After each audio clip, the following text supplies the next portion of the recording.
Some people disappear without leaving a trace. Others disappear and leave in question that it never stopped becoming. Today, I don't want to simply tell you what happened to Natalee Holloway. I want to talk about what was ignored, what was buried, and what this case reveals about power, privilege, and silence. Before we get into the facts, pause for a moment and think about this. How many cases have you seen where the truth felt close until it became convenient? If you value stories told with tact instead of surface level shock, stay with me. This case demands more than attention, it demands reflection. In May of 2005, Natalee Holloway was just another American teenager celebrating the end of high school. A trip to Aruba, France, Paris, freedom, nothing felt out of place. And that may be the most unsettling detail of all, nothing felt wrong. Natalee was last seen leaving a nightclub with 3 local young men.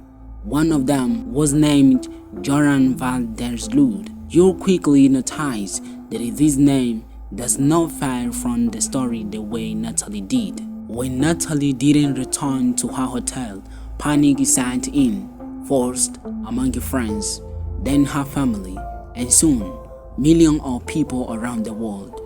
The media arrived before the truth did, and when that happens, something dangerous begins.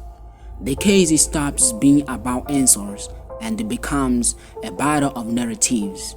Aruba, a tourist paradise, needed to protect its image.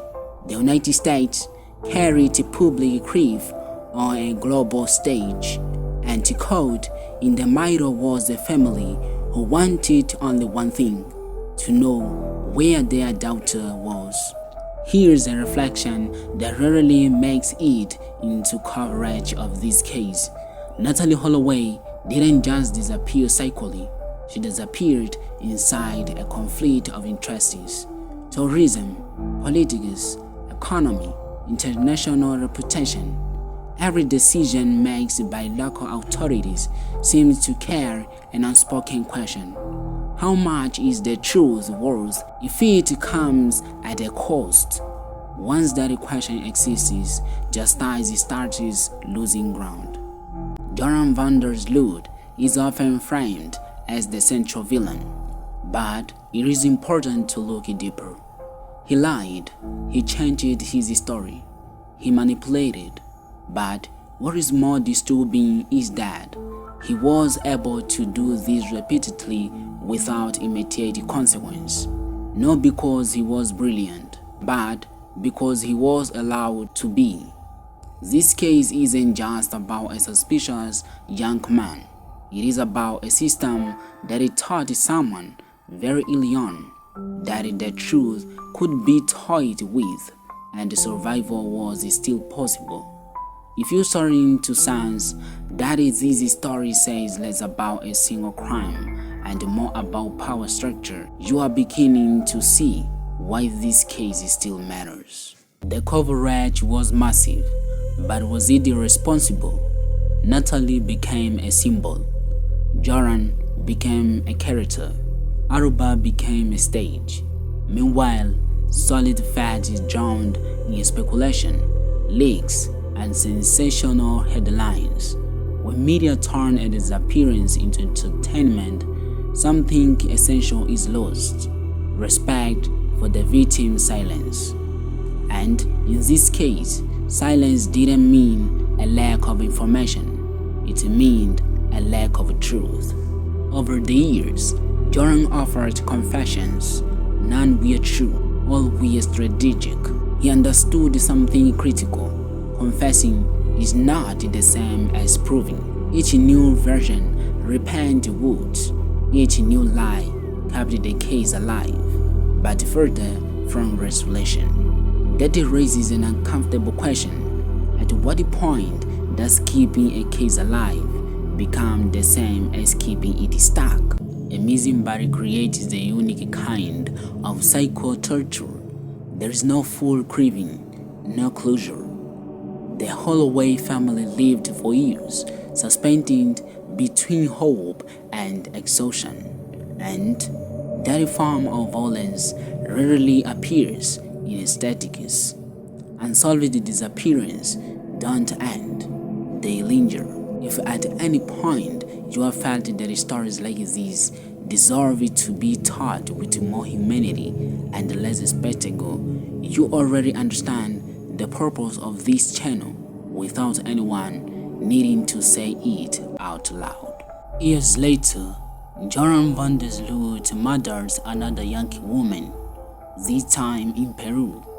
This time, there was a body, there was evidence, there was a conviction.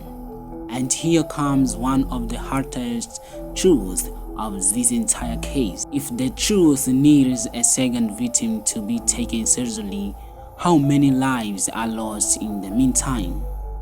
The murderer in Peru didn't solve Natalee Holloway's disappearance, but it exposed something deeply unsettling. The warning signs were there from the start.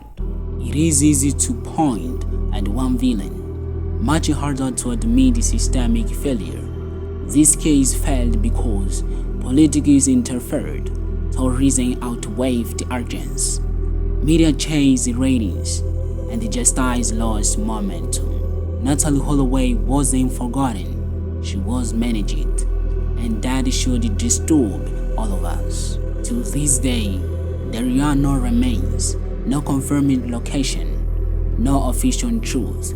But maybe the most important question isn't what happened to Natalee. Maybe it is this: why are we so willing to accept that some truths never come out? Some disappearances teach us about evil, others teach us about the world we live in.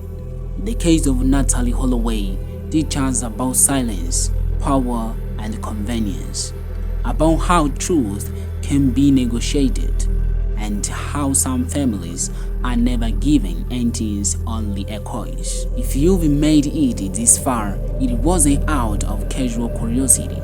It is because you understand that truth crime isn't fancy conception. It is memory, analysis, and responsibility. And if stories like this continue to be taught, is it not to glorify horror?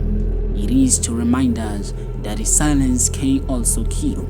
The real question isn't where Natalee Holloway is.